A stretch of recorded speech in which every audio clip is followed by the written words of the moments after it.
a iniciar la construcción del segundo templo. La clase pasada veíamos los inicios y veíamos la participación del rey Ciro.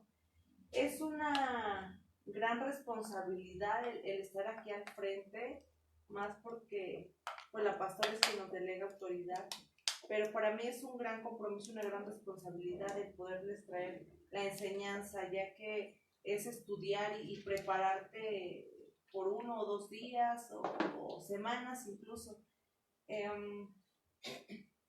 Con el tema que vamos a ver el día de hoy, nuevamente hacemos hincapié que es importante que cuando leamos las escrituras, poder contextualizar, saber cuál es el contexto, lo que hemos aprendido, texto, leer los contextos, ¿no? Entonces vamos a, quise poner esta parte de este mapa y poder ubicar los continentes, el continente americano, que es donde nosotros estamos, y el poder ubicar en los demás, África y Asia. Si vemos la parte de aquí, esta parte de aquí es Egipto, ahorita lo vamos a acercar, y esta parte de aquí que es el país de Israel. Ahí está. Egipto, perteneciente al continente africano, aquí está todo lo que es Egipto, el río Nilo, que siempre las historias que nosotros podamos leer, es bueno y es importante que podamos ubicarnos en un mapa, así como en la escuela. El estudio de la palabra, híjoles, abarca muchísima ciencia, la arqueología. Entonces, quise ponerles esto para poder entender muchas cosas que vamos a ver a lo largo de toda esta serie. Aquí vemos el río Nilo, este es el Mar Rojo, el monte Sinaí, y aquí está Israel. Entonces vemos que Egipto está cerca de Israel. Recordemos cuando Moisés se casó con una mujer cusita. Cusita es perteneciente al continente africano. Entonces vemos que está aquí muy junto. Aquí está el país de Israel. Todo eso vemos que Israel y Egipto están juntos. Jerusalén y bueno, Líbano, Siria, Jordania, Arabia Saudita. El Mar Muerto es importante. Esta parte de aquí, todo lo que vemos de azul, es el Reino Unido cuando estaba en los tiempos de Saúl y del rey David. Esto era todo su reino. Aquí están los filisteos, los de Edom, los moabitas, los amonitas, los arameos, ¿sí? Todo esto. Aquí está el Mar Muerto, que es este. Es este. Entonces quise traerlos para que pudiéramos entender muchas cosas. Y algo que es muy importante a lo largo de la escritura es la división del reino. Es muy importante. Ahorita vamos a ver por qué. Los reyes de Israel, los del norte son deportados a Siria, los de Judá a Babilonia. Es decir, así. Están divididos el reino de Israel, el reino de Judá. ¿Sí? Y que dice la escritura, vimos en una clase anterior, que el rey Salomón se casó con las de Edom, con las de Moab, con las amonitas, con las de Sidón y con las heteas. ¿Sí? Reino de Israel. Okay. El reino de Israel, ¿qué es este? Acá. ¿Quién era la esposa de acá? Jezabel de Fenicia. ¿Sí? Este es aquí donde estaba el rey acá. Y bueno, Jezabel era de aquí. Ahí está el nombre de todos los reyes que reinaron aquí sobre el reino de Israel. Y aquí haciendo la división. Okay. Aquí está. Miren, aquí está el de los filisteos. Cuando escuchamos a los filisteos nos acordamos mucho de Sansón, ¿verdad? Es esta parte de aquí, Sansón. Petra, un lugar muy importante. Entonces, rey de Edom, rey de Moab, reino de Moab, de Amón, ¿sí? Aquí está Sidón, Tiro, estados fenicios, ¿sí? Entonces, aquí está Samaria, muy importante, Samaria, lo vamos a ver después.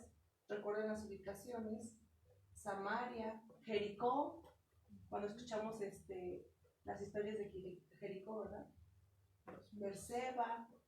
Entonces no pierdan de vista Samaria, porque más adelante en las clases posteriores lo vamos a a retomar, entonces que puedan ustedes tomar esa ubicación. ¿Sí? Ok, vimos en esta los reyes, ¿vale? Estos son los reyes que reinaron aquí, en el reino de Israel, las 10 tribus. Recuerden que fue una división de 10 y de 2. Entonces, durante ese reino estuvieron estos profetas. 10 tribus, el cautiverio de Asiria. El profeta Elías, Ahías, Micaías, Eliseo, Jonás, Oseas, Amos y Obed. Jonás, siempre relacionamos al profeta Jonás con Nínive. Ahorita vamos a ver por qué es importante. Está el profeta Elías, que ya vimos que tiene mucha relación. Y es importante que nosotros podamos estudiar la palabra a veces con mapas, como en la escuela, para poder entender la historia. ¿Sí? Ahora vámonos a la otra casa, la casa de Judá, que es esta. Y aquí están todos los reyes que reinaron sobre Judá. Roboam, el hijo de Salomón, Sedequías también, alguien muy importante, un rey muy importante, que leíamos la clase pasada, que enfrente de él degollaron a sus hijos y a él le sacaron los ojos. Entonces poder ver los reyes y poder ubicar en dónde estaban. Aquí. Estos son los profetas, 18 profetas durante el cautiverio de Babilonia. Semaías, Sidón, Ido, Azarías, Ananí, Jehú, Eliezer, Jaziel, Zacarías 1 y 2, Isaías, Miqueas, Nahum, Joel, Jeremías, Habacuc, Sofonías, Ezequiel, Daniel y Abdías. Vimos que hay una división, ¿sí? Una división. Unos se van a Siria y otros se van a Babilonia. Vamos a ver la ubicación. Aquí está Babilonia, Asiria, aquí está Nínive. Israel está aquí. Donde ellos estaban era aquí. Y de aquí los llevaron cautivos a Siria y de aquí a Babilonia. ¿Sí? Para que podamos contextualizar las clases. Nínive, el Mar Rojo. ¿Recuerdas el Mar Rojo? Cuando Moisés abre el Mar Rojo, era esta parte, aquí está Israel, aquí está Egipto, el Mar Rojo. Y es importante que siempre que estudiemos la palabra podamos ubicarnos, contextualizarnos en un espacio geográfico. ¿Sí? Veíamos la clase pasada al rey Ciro.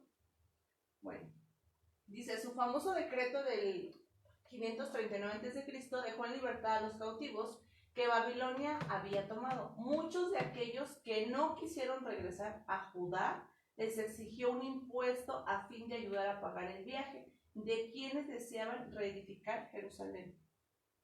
Es decir, el rey Ciro, los que no querían regresar a Israel, aparte de aquí, y se quedaron, el rey Ciro les exigió monetariamente, ¿para qué? Para que pagaran el viaje, porque si nos damos cuenta aquí, era largo el viaje, no sé de cuántos días, de cuántos meses, en qué era lo que ellos viajaban, entonces si era desierto, si era llanura, no sabíamos. Entonces aquí vemos que cuando el rey Ciro decreta la indicación de que ellos puedan ser libres, ellos tienen que viajar de aquí de Babilonia hasta acá. Entonces vemos que es un gran territorio que ellos tenían que viajar. Aquí está Nínive otra vez, ¿vale? El Mar Rojo. Y bueno, ahí está todo. Ok, estos son los libros del Antiguo Testamento. ¿Eso por qué lo vemos? Cuando nosotros empezamos a ver la primera clase, abarcamos a partir de aquí, Ageo, un libro profético. ¿Sí recuerdan que empezamos con Ageo capítulo 2?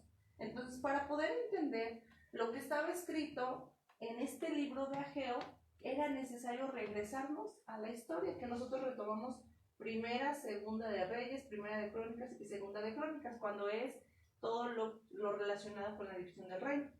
Son libros históricos. Entonces, ahorita que ya se abordó esta parte, empezamos a ver el libro de Esdras. Pero yo quiero que tomen algo muy importante, que para poder entender, cuando nosotros leemos estos libros de los profetas menores, es importante que no olvidemos el contexto. ¿Cuál es el contexto? Que hay una división, que el pueblo está cautivo, tanto en Babilonia como en Asiria. Jonás profetizó durante el reinado de Jeroboam y como predecesor inmediato fue Amos. La ciudad en la que muchos podemos decir, pues es que Jonás no quería ir a Nínive. No quería ir a Nínive. ¿Pero por qué no quería ir a Nínive? Dice, la ciudad en la que es enviada Jonás es a Nínive de Asiria. Jonás sabe que si Dios salva a Nínive, esta ciudad estaría de nuevo en condiciones de asaltar y saquear a Israel. ¿Sí? Entonces, Jonás iba a ser fue enviado a Nínive, pero él no quería. ¿Por qué? Porque los asirios habían llevado cautivo al pueblo. Entonces, a veces todos hemos escuchado la historia de Jonás, y sí, Jonás era un desobediente, y Jonás no quería, y Jonás era muy impetuoso, y Jonás, pero hay que conocer el contexto. Entonces, cuando ustedes lean siempre las escrituras y estos libros, recuerden que está en un contexto donde hay un pueblo cautivo, ¿sí? Oseas, que significa salvación o liberación.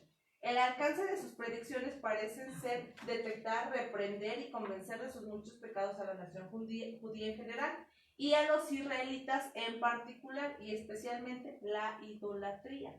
Ellos recuerden que habían sido llevados a otro lugar. El libro de Oseas trata de un pueblo que necesita oír del amor de Dios, un Dios que quería contarles cuán grande era su amor y cuál era el único camino a través del cual podía ofrecérselo. Entonces, es importante que cuando ustedes lean esos libros consideren el contexto que nosotros estamos viendo. Vamos a ver si ven algunas imágenes. Oseas, aquí la gente predicando acerca del amor. Entonces, es muy importante que cuando ustedes lean escritura, investiguen, como lo veíamos en Ageo, ¿verdad? Que del versículo 1, híjole, desencadenaron muchísimas, capítulo 2, versículo 1, desencadenaron muchísimas cosas, y que nos quedamos como por el versículo 3, que vamos a seguir avanzando, sí, vamos a seguir avanzando. Pero es bien importante que a veces decimos, ay, es que no le entiendo a la escritura, no entiendo la palabra, pero porque no estamos contextualizados a lo que estamos leyendo. Amos significa el que lleva la carga. Dios le llamó a proclamar su mensaje en el norteño reino de Israel. Amos profetizó durante los reinados de Usías, Jeroboam de Israel. La tarea de Amos fue proclamar el mensaje de que Dios estaba disgustado con su pueblo. Su paciencia se había agotado, el castigo era inevitable. La nación sería destruida a menos que cambiaran su corazón y permitieran que corra el juicio como las aguas y la justicia como un impetuoso arroyo. Ezequiel, Dios fortalece. El libro de Ezequiel, su principal objetivo era consolar a sus hermanos cautivos. Ya sabemos de qué cautividad está hablando. Se le manda que advierta las calamidades que vienen a Judea. Anunció la restauración fuera de Israel y de Judá de sus varias dispersiones y su estado de dicha en días postreros bajo el Mesías. Y dejar bien claro que estos libros proféticos siempre estarán anunciando la venida del Señor Jesucristo. Siempre, siempre. Y bueno, Ezequiel, conocemos esa profecía donde dice la de los huesos secos. Entonces, es importante que cuando ustedes lean el libro de Ezequiel sepan qué contexto está hablando. Abdías, siervo y creyente, dice, subsistían sobre el montón de escombros que había quedado reducida su ciudad sagrada. Abdías, no, imaginen el libro de Abdías. Recuerden que el templo fue quemado por Nabucodonosor. Entonces, ¿cómo quedaba? En ruinas. El libro de Abdías habla de eso. Esdras, el Señor es ayuda, sacerdote y escriba. El cumplimiento de la profecía de Jeremías en cuanto al regreso de los judíos, aquí ya está, desde Babilonia. Lo que se había escrito en el libro de Jeremías, o lo que había profetizado el profeta Jeremías, del regreso de los judíos, lo vemos en Esdras. Se presenta oposición por parte de los enemigos, que fue lo que abordamos en la clase anterior. Esdras trajo un avivamiento y un mensaje necesario sobre el culto en el templo. Abdías, ¿sí? Dice que estaban sobre el montón de escombros que habían quedado reducidas su ciudad sagrada. Ahí está. Abdías. Lamentaciones. Este libro recrea las dolorosas experiencias del pueblo de Judá. Fue escrito después de la destrucción de Jerusalén por los caldeos. Describe la esperanza de la liberación prometida por medio de la misericordia de Dios. Este es de un comentario. Cuando el rey Sedequías se rebeló contra los babilonios, a quienes Judá estaba sometida, Nabucodonosor atacó a Jerusalén. Mientras él la sitiaba, la gente moría de hambre. En su interior se llevó a la gente cautiva, menos a los pobres. Entonces, cuando leamos Lamentaciones, ya sabemos de qué está hablando. Que es la verdad que la división del reino es un acontecimiento muy importante para lo largo de todas las escrituras y a lo largo de toda la humanidad. Lamentaciones. Dios es lento para irarse, pero juzgará la maldad. Lamentaciones. Otro libro muy importante, Zacarías. De quien Jehová significa de quien Jehová tiene memoria. Recibió el llamado de alentar a los judíos para que completaran la tarea de reconstruir el templo. Zacarías y Ageo, profetas, urgieron al pueblo a regresar al Señor, y su propósito es restaurar el arruinado templo. Zacarías alentó al pueblo de Dios anunciando el día cuando el Mesías reinaría desde un templo restaurado en una ciudad restaurada. Dios da seguridades al pueblo de su amor y cuidados en una serie de 8 visiones. 8 visiones. Ahí está. Que en otros estudios que ha dado la pastora los hemos abordado. Pero es importante que sepan cuál es el contexto de todos esos libros. Ageo, ahí está Ageo. Y bueno, la clase pasada vimos a Ciro el Grande. Hoy veremos a Darío el Grande, rey de Persia. Vamos a ver quién era Darío. También conocido como Darío Histaspes o el Grande, fue tanto extremadamente cruel como generoso. Tomó el poder luego de la muerte de Cambises, hijo de Ciro. Decretó el arameo como lengua oficial, introdujo las monedas de oro, los dracmas, que esto también tiene mucho que ver para el Nuevo Testamento.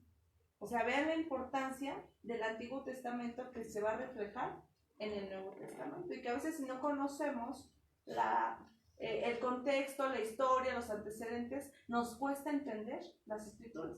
Durante su reinado de Darío se reconstruyó el templo de Jerusalén. Dicho trabajo se completó en el 6º año de su gobierno. Ojo, 6º año, porque después vamos a ubicarnos en el 2.º año en Ageo, en el 2.º año de su reinado de Darío. Entonces, dice que se complementa en el 6º año de su gobierno. Darío continuó con la política de Ciro. ¿Cuál era la política de Ciro? Que ya había decretado la libertad y de restaurar a las personas que habían perdido sus derechos civiles bajo el poder de los asirios y babilonios. Darío reafirmó la autorización de Ciro y proveyó para la manutención del templo. Es el Darío mencionado en Esdras, en Ageo y en Zacarías. Vamos a entrar a la palabra para ver qué es lo que hizo Darío. Esdras 4:24.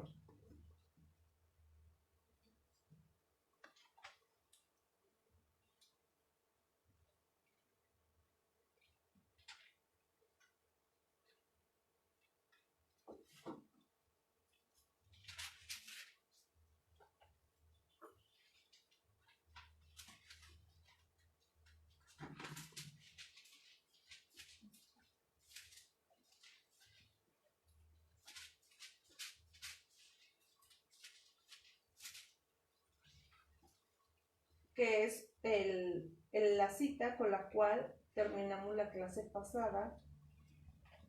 Déjenme encontrar el libro.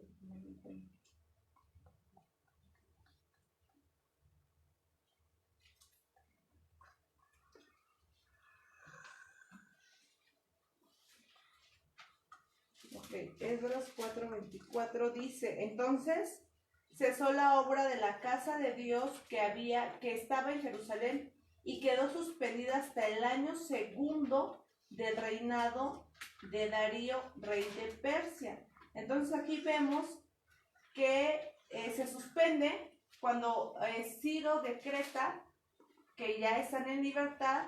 Viene la parte que vimos en la clase pasada, donde vienen enemigos y cesan, ¿no? Y dice que otra vez queda suspendido hasta el reinado de Darío, rey de Persia, hasta el segundo año de su reinado.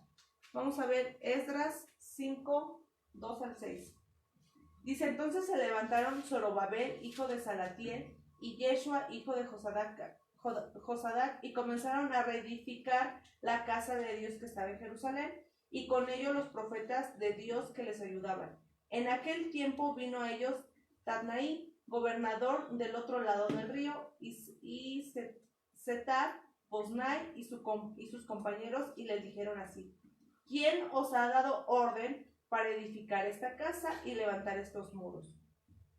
Ellos también preguntaron cuáles son los nombres de los hombres que hacen este edificio. Mas los ojos de Dios estaban sobre los ancianos de los judíos y no les hicieron cesar hasta que el asunto fue llevado ¿a quién? A Darío. Y entonces respondieron por carta sobre esto. Copia de la carta que Tatnaí, gobernador del otro lado del río, y Setar, Boznai y sus compañeros, los gobernadores que estaban del otro lado del río, enviaron al rey Darío. Le enviaron carta y así estaba escrito en ella: al rey Darío toda paz. Sea notorio al rey que fuimos a la provincia de Judea, a la casa del gran Dios, la cual se edifica con piedras grandes, y ya los maderos están puestos en las paredes, y la obra se hace en prisa y prospera en sus manos. Entonces preguntaron a los ancianos diciéndoles así: ¿quién os dio orden para edificar casa y para levantar estos muros? Y también les preguntamos sus nombres para hacértelos saber, para escribirte los nombres de los hombres que están a la cabeza de ellos. Y nos respondieron diciendo así: nosotros somos siervos del Dios del cielo y de la tierra, y reedificamos la casa que ya muchos años antes había sido edificada, la cual edificó y terminó el gran rey de Israel. Mas después que nuestros padres provocaron a ira al Dios de los cielos, él los entregó en manos de Nabucodonosor, rey de Babilonia, caldeo, el cual destruyó esta casa y llevó cautivo al pueblo a Babilonia. Pero en el año primero de Ciro, rey de Babilonia, el mismo rey Ciro dio orden para que esta casa de Dios fuese reedificada. También los utensilios de oro y de plata de la casa de Dios que Nabucodonosor había sacado del templo que estaba en Jerusalén, y los había llevado al templo de Babilonia. El rey Ciro los sacó del templo de Babilonia y fueron entregados a Sesbazar, a quien había puesto por gobernador. Y le dijo: toma estos utensilios, ve y llévalos al templo que está en Jerusalén, y sea reedificada la casa de Dios en su lugar. Entonces Sesbazar vino y puso los cimientos de la casa de Dios, la cual está en Jerusalén, y desde entonces hasta ahora se edifica y aún no está concluida. Y ahora, así al rey parece bien, búsquese en la casa de los tesoros del rey que está ahí en Babilonia, si es así que por el rey Ciro había sido dada la orden para reedificar esta casa de Dios en Jerusalén, y se nos envía a decir la voluntad del rey sobre esto. Entonces, aquí vemos que como fueron ante un rey, tuvieron que buscar los expedientes, el archivo donde estaba estipulado que el rey Ciro lo había autorizado. ¿Sí? Vamos a ver qué dice Esdras 6:1-2. Dice: entonces el rey Darío dio la orden de buscar en la casa de los archivos donde guardaban los tesoros ahí en Babilonia, y fue hallado en Acmeta, en el palacio que está en la provincia de Media, un libro en el cual estaba escrito así: memoria. Y bueno, viene todo lo que ya vimos. Vamos a pasarnos al versículo 13 y 14. Entonces Tatnaí, gobernador del otro lado del río, y Setar, Boznai y sus compañeros hicieron puntualmente según el rey Darío había ordenado. Y los ancianos de los judíos edificaban y prosperaban conforme a la profecía del profeta Ageo y de Zacarías, hijo de Ido. Edificaron pues y terminaron por orden del Dios de Israel y por mandato de Ciro, de Darío y de Artajerjes, rey de Persia. Entonces aquí vemos que el rey Ciro hace un decreto que por ciertas situaciones se detiene la obra. Y vienen otra vez ante el rey Darío y sacan, a ver, vamos a ver cómo está esta situación. Buscan en los archivos y dicen, no, pues la indicación está que sigan. Entonces vemos que aquí menciona 3 personajes importantes, de los cuales estamos ya viendo 2. A Ciro, a Darío y a Artajerjes, son reyes de Persia. Dice que entonces terminaron, ahí mismo en el 14 dice que terminaron, dice, y los ancianos de los judíos edificaban y prosperaban conforme a la profecía que habían ya hecho el profeta Ageo y de Zacarías. Edificaron pues y terminaron por orden del Dios de Israel y por mandato de Ciro, de Darío y de Artajerjes. Entonces ya vimos ahorita al rey, en la clase anterior, al rey Ciro, y estamos viendo al rey Darío, que fueron personas importantes. La profecía ya estaba, ya Dios había dado la orden, pero necesitaban, como hemos visto, cumplir aquí la tierra con la ley, y que estaba un decreto, o sea, algo legal, a la actualidad, algo legal, que si ya se había dejado, entonces se continúa, ¿sí? Dice, Darío I permitió que la obra de reconstrucción del templo fuera reanudada y proseguida hasta su fin, bajo el estímulo de los serios consejos y admoniciones de los profetas Ageo y Zacarías, que Ageo fue donde nosotros empezamos, ¿sí? Vamos a ver la siguiente clase, cómo aportó el rey Artajerjes. Ya vimos Ciro, ya vimos cómo fue que se dio, ya vimos dónde ellos estaban cautivos, hasta dónde ellos tuvieron que regresar.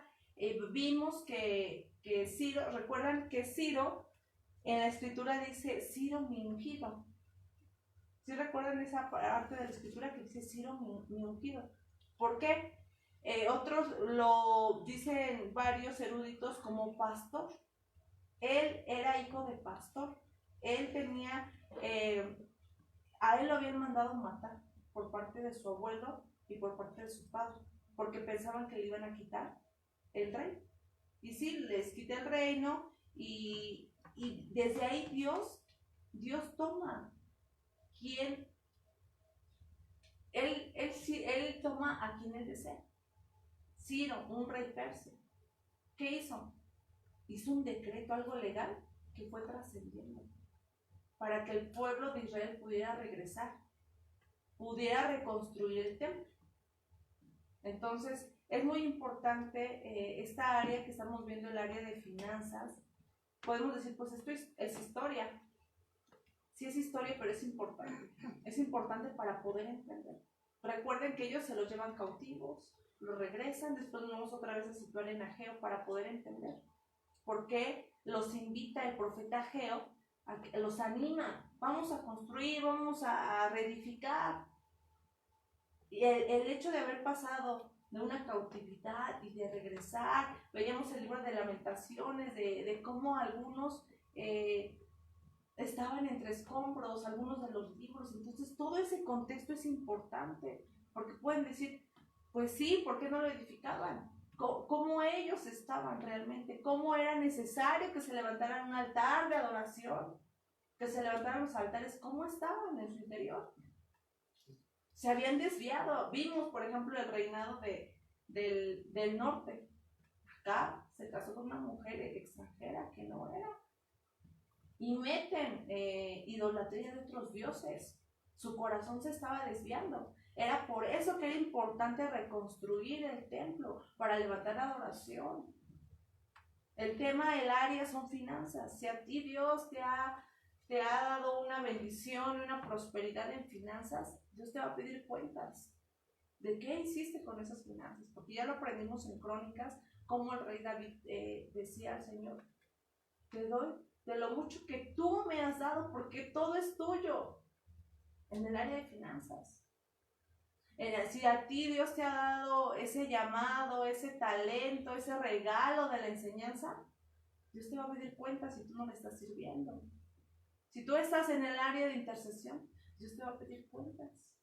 Si tú estás en el área de alabanza, de levita, y no estás sirviendo, Dios te va a pedir cuentas. Dios nos va a pedir cuentas de cada uno de los talentos que nosotros poseemos y que Él nos ha regalado, porque saben que es una dádiva. Entonces, el poder enseñar el área de finanzas es importante que conozcamos esto, la historia, para poder entender lo que más adelante vamos a ver en Ajer, lo que hizo Zorobabel. Entonces, yo les invito, hermanos, a que siempre que ustedes lean la escritura, ahorita ya tenemos está la tecnología avanzada para decir, a ver qué pasó aquí y por qué. Entonces, que ustedes puedan ser esos investigadores, el poderse profundizar en la palabra, ¿sí? Vamos a, con eso termino la clase del día de hoy, que fue el rey Darío, pero quise ponerles eso de una forma muy general, para que ustedes puedan tener esa inquietud de cuando lean la escritura, puedan conocer el contexto, qué era lo que pasaba.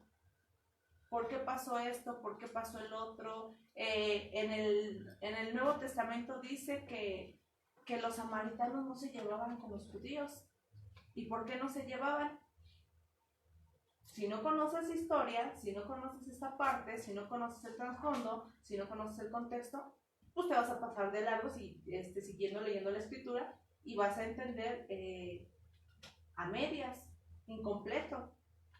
El hecho de por qué no se llevaban con los samaritanos tiene mucho que ver esto.